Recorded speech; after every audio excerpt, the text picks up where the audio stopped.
The story unfolds in a small, forgotten village in Poland, where the air was once sweet with the scent of blooming wildflowers and the whispers of rustling leaves. It was the kind of place where time seemed to stand still, where life moved at a pace so slow you could almost hear the earth breathe. But beneath the surface of this idyllic tranquility lay a suffocating loneliness that would soon consume me, Patrick, a boy whose entire existence revolved around his mother. Our tiny house stood at the edge of the village, surrounded by dense woods that seemed to close in on us as the days grew longer. My father worked far away, leaving me alone with my mother for months at a time. At first, it wasn't so bad. She was my world, my playmate, my confidant, my everything. We raced along train tracks, swam in the cool lake waters, and laughed until our sides ached. But as summer approached, the village transformed into something unrecognizable. Tourists flooded in, their laughter ringing out like a cruel reminder of what I lacked: a normal life, friends my age, and a sense of belonging. The peaceful village I once knew became a prison, its walls invisible yet impenetrable. As the days grew hotter, the weight of isolation pressed down on me like a stone sinking into deep water. I watched families gather under the shade of ancient oak trees, children running barefoot through fields of golden wheat while their parents sipped wine and shared stories. I wanted nothing more than to join them, but no matter how hard I tried, I couldn't bridge the gap between myself and those carefree strangers. Meanwhile, my mother began slipping away from me, piece by piece. At first, it was just late-night phone calls that interrupted our quiet evenings. Then came the excuses, the hurried departures, the promises she never kept. One evening, as dusk painted the sky in hues of orange and purple, I followed her into the woods, heart pounding like a trapped bird. There, hidden among the shadows, I saw her with another man. My chest tightened, each breath feeling like shards of glass slicing through me. That night, I realized something terrible. The woman who had been my entire universe no longer belonged to me. Patrick's childhood was a fragile cocoon woven entirely by his mother's presence. She was more than just a parent, she was his universe, the sun that illuminated his days and the moon that guided his nights. From dawn until dusk, they were inseparable. Together, they explored the woods, biked along winding paths, and swam in the crystal-clear waters of the village lake. Patrick cherished these moments, believing their bond to be unbreakable. One sunny afternoon, his mother decided it was time for him to learn how to swim properly. She stood waist-deep in the cool water, her voice filled with encouragement as she called out, "Come on, Patrick. Just a little further." Her eyes sparkled with pride as he paddled toward her, his small hands slapping against the surface of the lake. For a brief moment, Patrick felt invincible, like nothing could ever separate them. But the warmth of that day turned icy when his phone rang. His mother froze mid-sentence, her expression shifting from joy to something unreadable. Without another word, she waded out of the water, leaving Patrick alone in the middle of the lake. He called after her, panic rising in his throat, but she didn't turn back. Instead, she grabbed her bag and rushed off, muttering something about an important call. Patrick watched helplessly as her figure disappeared into the distance, leaving him stranded in the vast expanse of water. The once calm waves now seemed monstrous, swallowing him whole. He flailed desperately, his tiny arms struggling against the weight of the lake. Each gulp of air felt like fire burning his lungs, and the world around him began to blur. In those terrifying moments, Patrick realized how fragile life truly was, and how quickly someone you loved could abandon you. By some miracle, a passerby noticed his dress and pulled him ashore. Shivering and gasping for breath, Patrick sat on the damp grass, staring at the empty horizon where his mother had vanished. That day marked the beginning of a slow unraveling within him. How could the person who meant everything to him leave so easily? The memory of her laughter and the way she used to hold him close now felt tainted, replaced by a gnawing sense of betrayal. When his mother finally returned hours later, acting as though nothing had happened, Patrick couldn't bring himself to look at her. Her excuses fell flat, meaningless words that did nothing to ease the ache in his chest. This incident planted seeds of doubt in his young mind, making him question whether her love was real or merely a fleeting illusion. As summer unfurled its golden wings, the once silent village transformed into a bustling hub of laughter and joy. Tourists poured in like a tidal wave, their cheerful chatter echoing through the narrow streets. Children ran barefoot across sunlit fields, their giggles mingling with the rustling leaves. For Patrick, however, this sudden influx of life felt suffocating rather than invigorating. The village that had once been his sanctuary now seemed alien, as if it had turned its back on him. He watched from afar as families gathered under the shade of ancient oak trees, parents sipping wine while their children played tag. His heart ached with longing. He wanted nothing more than to belong, to be part of something greater than himself. But no matter how hard he tried, he couldn't bridge the gap between himself and these strangers. They were like stars in a sky too vast for him to reach. One evening, as twilight draped the village in hues of orange and purple, Patrick sat alone on the porch, staring at the horizon. The sound of his mother's voice drifted through the open window, soft and melodic, yet unfamiliar. Curiosity tugged at him, and he crept closer, pressing his ear against the wooden frame. What he heard shattered something inside him. Her tone was tender, almost flirtatious, filled with a warmth he hadn't felt directed at him in weeks. "Who is it?"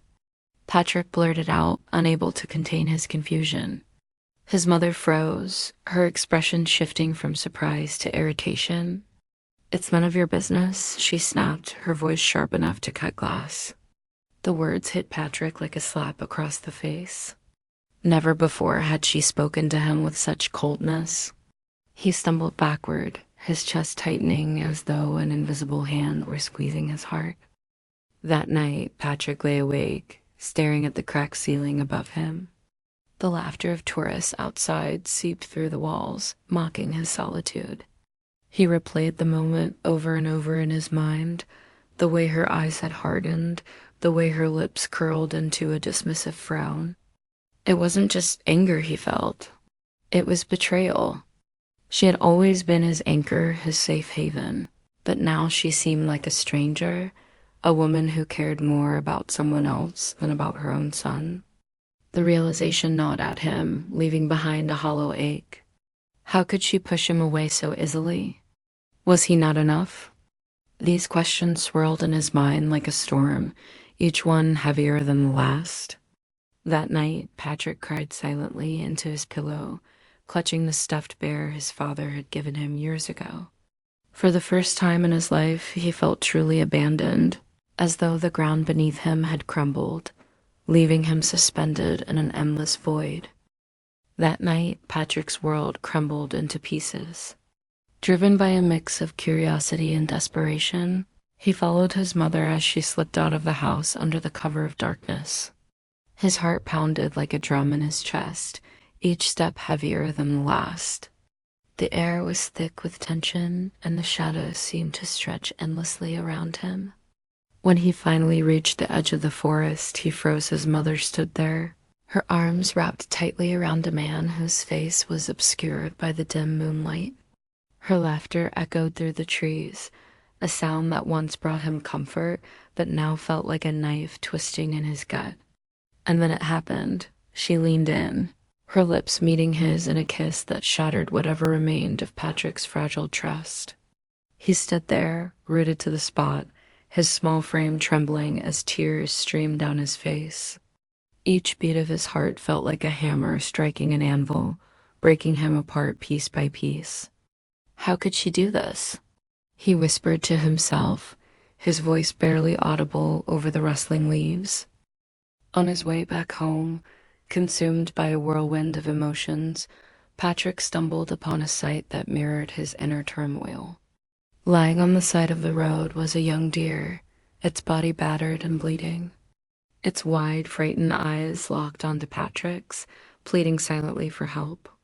Kneeling beside the creature, Patrick's hands trembled as he tried to soothe it, pressing his jacket against its wounds in a futile attempt to stop the bleeding. "Please don't die," he murmured, his voice cracking under the weight of his despair. But no matter how hard he tried, the deer grew weaker, its breath shallow and labored. As the life drained from its eyes, Patrick felt an overwhelming sense of failure, a cruel reminder that some wounds cannot be healed, no matter how much you try. The image of the dying deer haunted him, blending with the pain of seeing his mother betray him. It was as if the universe had conspired to show him just how alone and powerless he truly was. By the time Patrick trudged back home, his clothes were stained with dirt and blood, both from his failed rescue attempt and the storm raging inside him. He collapsed onto the porch, staring blankly at the stars above. They twinkled mockingly, indifferent to his suffering. For the first time, Patrick understood what it meant to feel invisible, to be abandoned not only by those who should love you, but also by the world itself. That night, sleep eluded him. Every time he closed his eyes, he saw flashes of his mother's betrayal intertwined with the deer's final moments. Both images burned into his mind, leaving scars that would never fully heal. In that moment, Patrick realized something devastating. Just like the deer, he too was broken and no one cared enough to fix him. When Patrick first approached Mika, she dismissed him with a cold glance.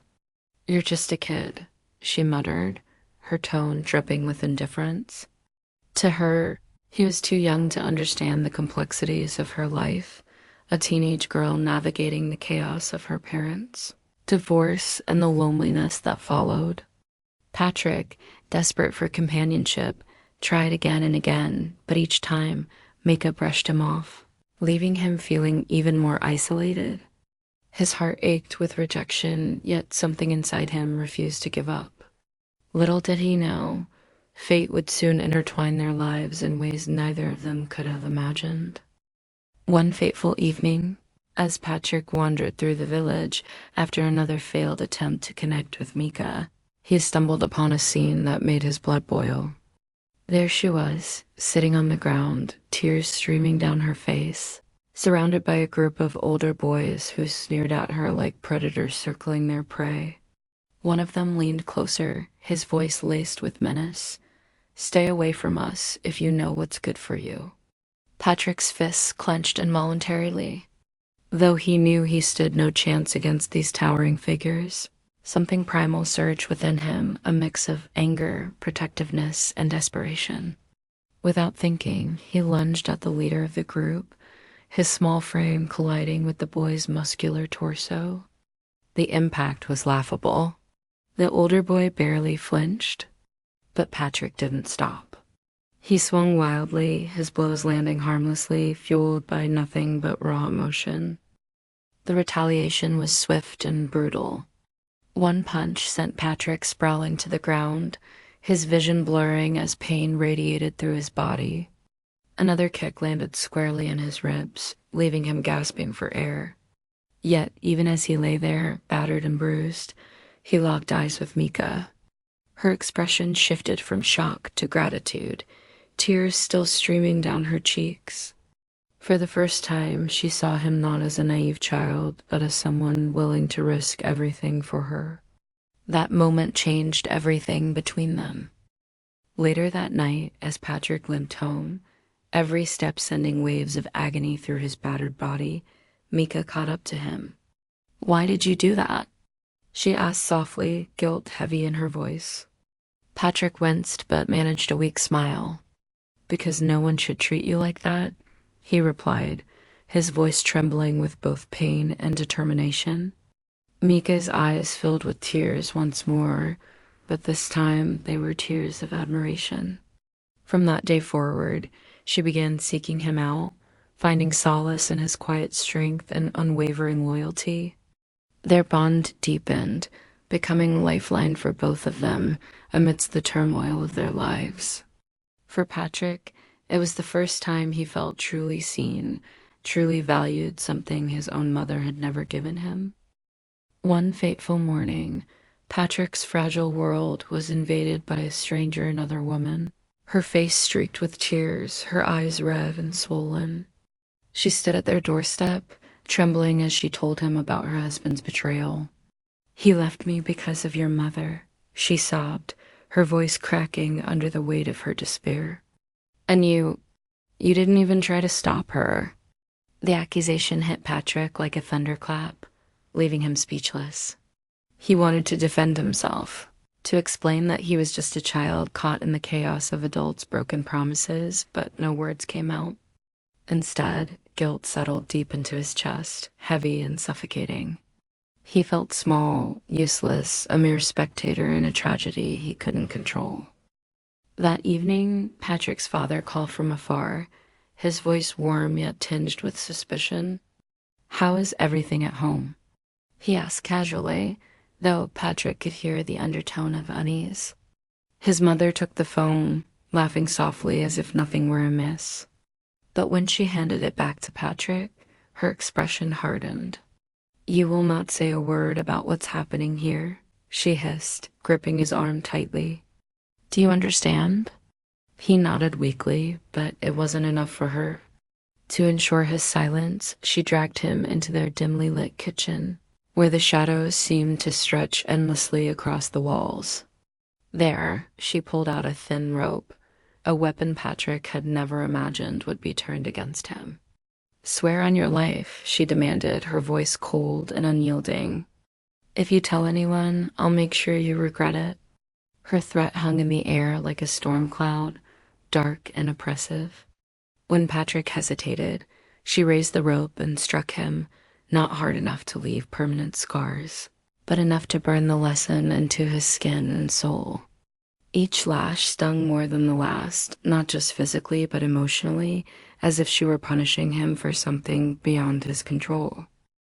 The pain lingered long after the beating ended, both on his body and in his mind.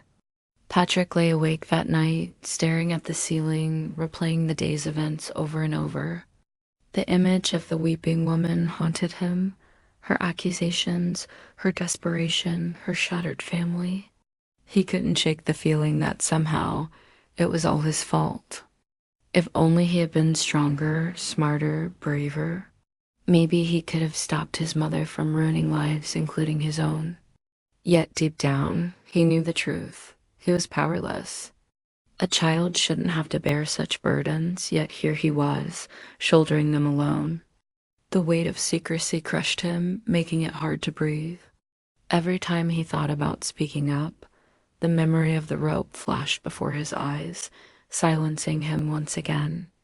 One night, consumed by a mix of desperation and anger, Patrick decided to take drastic action. As his mother prepared to leave yet again, he hid the house keys and locked the front door, hoping this would force her to stay. But his plan backfired in ways he could never have imagined. His mother, enraged by his interference, stormed toward the living room window. With a scream that pierced through the silence of the night, she smashed it with her bare hands, shards of glass scattering across the floor. Blood streamed from her palms as she climbed through the jagged opening, leaving behind trails of crimson on the wooden sill. Patrick stood frozen, his heart pounding like a drum, watching as the woman who was supposed to protect him abandoned him once more. Her cold eyes met his for a brief moment before she disappeared into the darkness, leaving him alone in the wreckage of their home. The broken glass, the bloodstains, and the shattered window seemed to mirror the state of Patrick's soul, a fragile boy trapped in a world crumbling around him.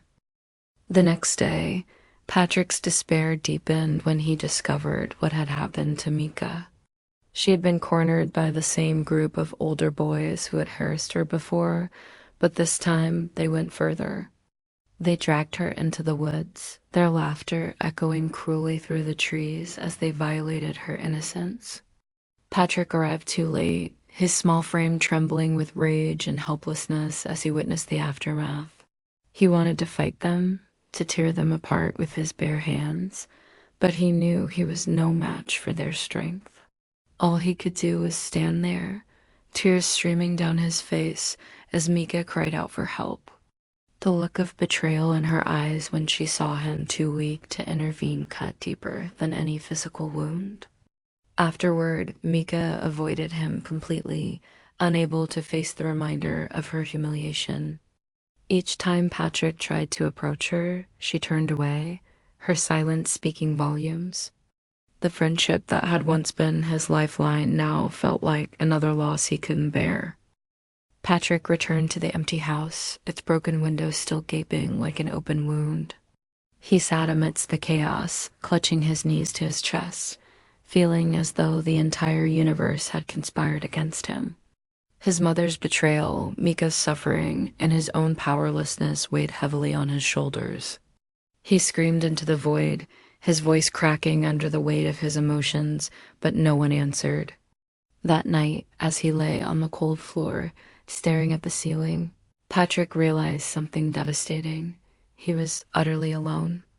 No one, not his mother, not Mika, not even the stars above, could save him from the abyss swallowing him whole. Patrick's confrontation with Mika was the breaking point that shattered whatever fragile peace he had left. After discovering her spending time with the older boy, Patrick's heart burned with a mix of betrayal and rage. He couldn't understand how she could turn to someone else after all they had shared. The next day, as they met by the lake where they once laughed and played, Patrick's emotions boiled over. "You're just like everyone else," he spat, his voice trembling with anger. "I thought you cared about me, but you're nothing but a liar." His words cut through the air like a blade, piercing Mika's defenses. Her eyes filled with tears, but Patrick didn't stop. "Go ahead and leave. I don't need you anyway." The moment the words left his lips, he regretted them, but it was too late. Mika turned away, her shoulders shaking as she sobbed quietly. She didn't say another word, simply walking away and leaving Patrick alone by the water's edge. That night, Patrick lay in bed, replaying the scene over and over in his mind. Each cruel word he had said echoed in his ears, tormenting him. But it wasn't just guilt that consumed him, it was the crushing weight of loneliness. Mika had been his only lifeline, and now even she was gone. The days that followed were bleak. Patrick withdrew further into himself, shutting out the world around him. His mother noticed his silence, but did nothing to comfort him. Instead, she seemed preoccupied, her mood shifting between sadness and frustration. Then, one evening, Patrick's father returned home unexpectedly. For a brief moment, hope flickered in Patrick's chest. Perhaps things would finally go back to normal. But fate had other plans. That same night, the wife of the man his mother had been seeing arrived at their house. Through the thin walls, Patrick heard muffled voices, then the sound of his father storming out of the living room. When Patrick entered, his father was sitting on the bathroom floor, his face buried in his hands, tears streaming down his cheeks. On the counter lay a crumpled note. "I can't live in a fake family." Without another word, his father packed his bags and left, disappearing into the night. Patrick stood frozen, watching the headlights of his father's car fade into the distance. That night, Patrick felt as though the ground beneath him had collapsed. His father's departure was the final blow, leaving him utterly broken. He screamed into his pillow, pounding his fists against the mattress until his knuckles bled. No one came to comfort him, not his mother, not Mika, not even the distant stars above. The house felt emptier than ever, its walls closing in on him like a suffocating prison. Patrick realized then that he was truly alone, abandoned by everyone he had ever loved. His depression deepened, wrapping itself around him like a shroud. Every breath felt heavier, every heartbeat more painful. He no longer cared about school, about friends, or about anything at all. All he wanted was to escape, but there was nowhere to run. As summer drew to a close, the once vibrant village fell silent, leaving Patrick trapped in a storm of despair. Returning to school felt like stepping into a prison where his mind refused to cooperate. Each lesson blurred into the next, words on the blackboard dissolving into meaningless shapes. His teachers grew frustrated, their voices sharp with reprimands as he stared blankly out the window, lost in memories of betrayal and abandonment. "Patrick, pay attention." One teacher snapped, slamming her book on the desk. He flinched but didn't respond, his heart too heavy to care. The other children laughed at his disheveled appearance, his unkempt hair, his clothes stained with dirt from restless nights spent wandering aimlessly. They whispered cruel jokes behind his back, calling him names that cut deeper than any blade.